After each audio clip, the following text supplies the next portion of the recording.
ഗോവിന്ദ മാഷയുടെ അപേക്ഷയുണ്ട് കേട്ടോ. നമ്മളിപ്പോൾ ED സമരസിനെ കുറിച്ച് എഴുതിയതുപോലെ പഠനാർഹവും പണ്ഡിതോചിതവും സമഗ്രവും പ്രൗഢവുമായ ഒരു ലേഖനം നമ്മുടെ ഈ ശബരിമല സ്വർണ്ണക്കൊള്ളയെക്കുറിച്ചും എഴുതണം. നമ്മുടെ അണികൾക്ക് ലേശം കൺഫ്യൂഷൻ ഉണ്ട്. മാഷ് ഒരു ലേഖനം എഴുതിയാൽ അതങ്ങ് മാറിക്കോളും.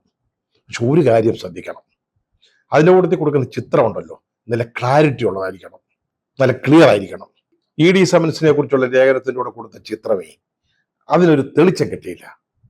പേരാമ്പ്രയിൽ UDF പ്രവർത്തകര് സ്ഫോടക വസ്തു എറിയുന്നതിന്റെ ദൃശ്യം എന്നാണ് അടിയിൽ ക്യാപ്ഷൻ. പക്ഷെ ക്യാപ്ഷനേ ഉള്ളൂ, കുറച്ച് തീയും പുകയും ഇരുട്ടും, അതല്ലാതെ ഒന്നും കാണാനില്ല. ഇത് പേരാമ്പ്രയിലെ ചിത്രമാണോ, ഇനി ഗാസയിൽ നിന്ന് കിട്ടിയതാണോ, അതോ ഇനി ഏതെങ്കിലും ക്ഷേത്രത്തിലെ ഉത്സവ ദിവസം എടുത്തതാണോ, ഒന്നും അങ്ങോട്ട് പിടുത്തം കിട്ടുന്നില്ല. അതുകൊണ്ട് അടുത്ത ലേഖനത്തില് കുറെ കൂടെ തെളിച്ചമുള്ള ചിത്രം കൊടുക്കണം.